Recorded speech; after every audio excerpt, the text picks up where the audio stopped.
Déclaration liminaire. Le samedi 26 janvier 2013, des perquisitions ont été effectuées au sein de la formation politique ANC, membre du collectif Sauvons le Togo, dans le cadre de l'enquête sur les incendies des marchés de Kara et de Lomé. Au cours des dites perquisitions, des tessons de bouteilles de sérum et quelques clous ont été déterrés, amenant le procureur de la République près le tribunal de Lomé à conclure dans un communiqué rendu public le même jour dans le journal de 20 heures de la télévision nationale que cela constituerait une partie de ceux utilisés pour incendier le grand marché de Lomé. La conclusion du procureur de la République près le tribunal de Lomé appelle de la part du collectif sur le Togo les observations suivantes. Sur les prétendus cocktails Molotov retrouvés, il urge de souligner que ce qui a été découvert n'est ni des explosifs, ni des cocktails Molotov, mais des tessons de bouteilles, des bouts de fil et des clous. Ainsi, c'est en vain que l'on rechercherait un lien entre ces objets et les incendies des marchés. Il n'existe aucun lien entre ces objets et les incendies.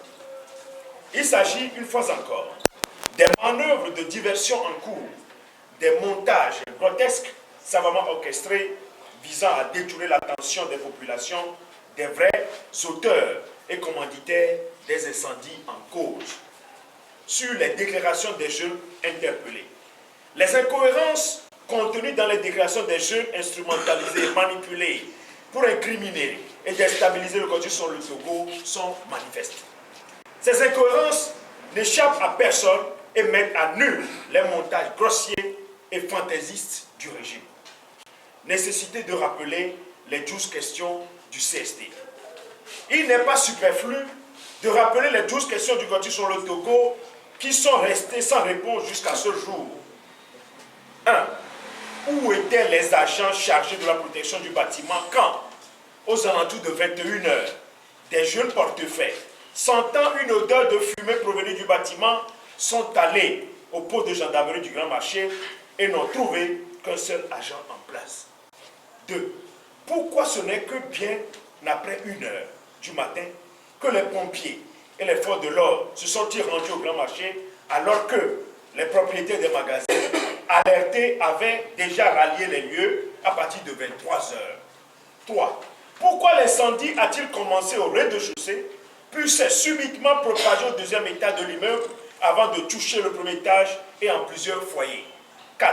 Pourquoi, alors que le feu ne s'était pas encore propagé dans tout le bâtiment, était visible par endroits, aucune initiative n'a été prise par les sapeurs-pompiers et les forces de sécurité pour accéder au bâtiment et circonscrire les foyers d'incendie?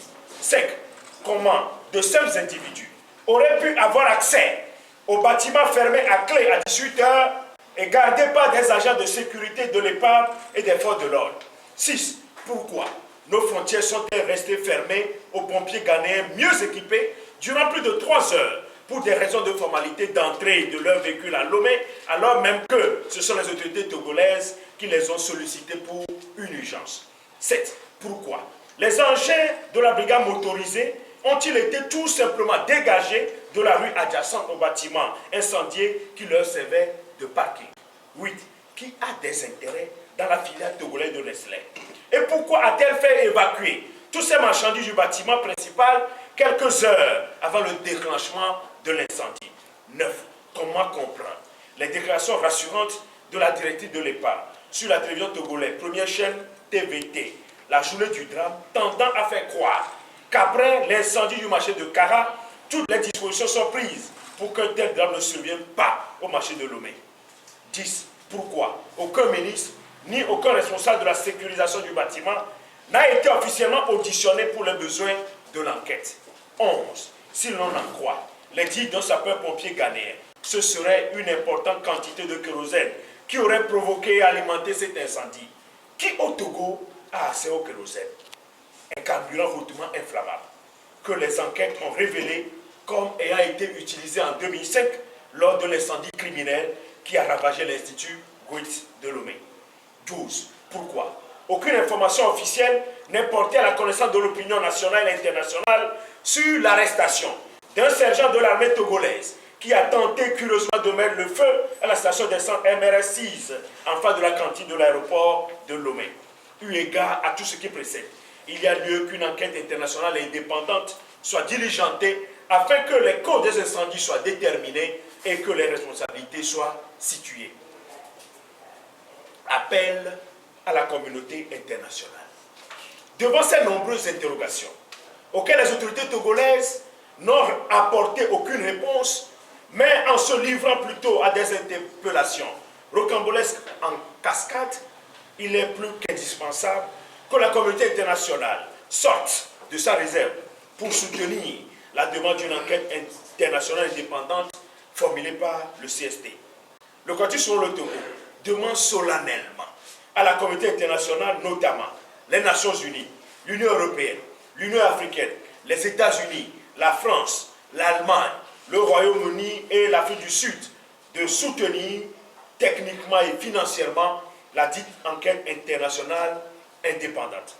Le Quartier sur le Togo adressera dès demain une requête à ces institutions et pays. Pour l'heure, le CST réitère la libération immédiate et sans condition de son responsable et militant arbitrairement arrêté.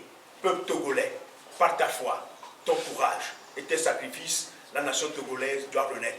Fait à Lomé le 28 janvier 2013 pour le Quartier sur le Togo, le coordinateur Maître Zeus Atamessan à Javon, j'ai dit.